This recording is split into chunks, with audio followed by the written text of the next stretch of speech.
شروع اللہ کا نام لے کر جو بڑا مہربان نہایت رحم والا ہے۔ فجر کی قسم اور 10 راتوں کی اور جفت اور طاق کی اور رات کی جب رخصت ہونے لگے، اور بے شک یہ چیزیں عقل مندوں کے نزدیک قسم کھانے کے لائق ہیں، اس بات پر کہ کافروں کو ضرور عذاب ہوگا۔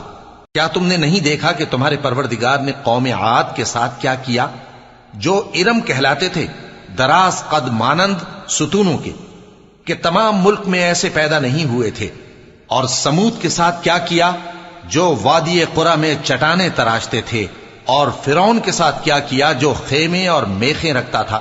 یہ لوگ ملکوں میں سرکش ہو رہے تھے، پس ان میں بہت سی خرابیاں کرتے تھے، تو تمہارے پروردگار نے ان پر عذاب کا کوڑا برسا دیا۔ بے شک تمہارا پروردگار طاق میں ہے۔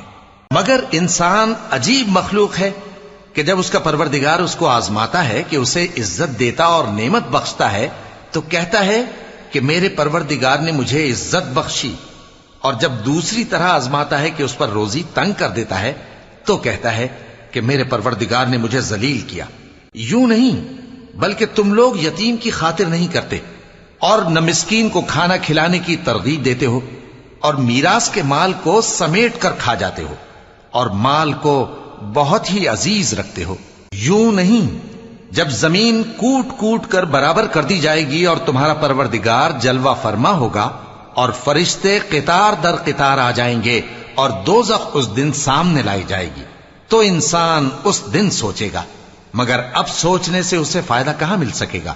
کہے گا کاش میں نے اپنی اس زندگی کے لیے کچھ آگے بھیجا ہوتا، تو اس دن نہ کوئی اللہ کے عذاب کی طرح کا عذاب دے گا اور نہ کوئی اس کے جکڑنے کی طرح جکڑے گا۔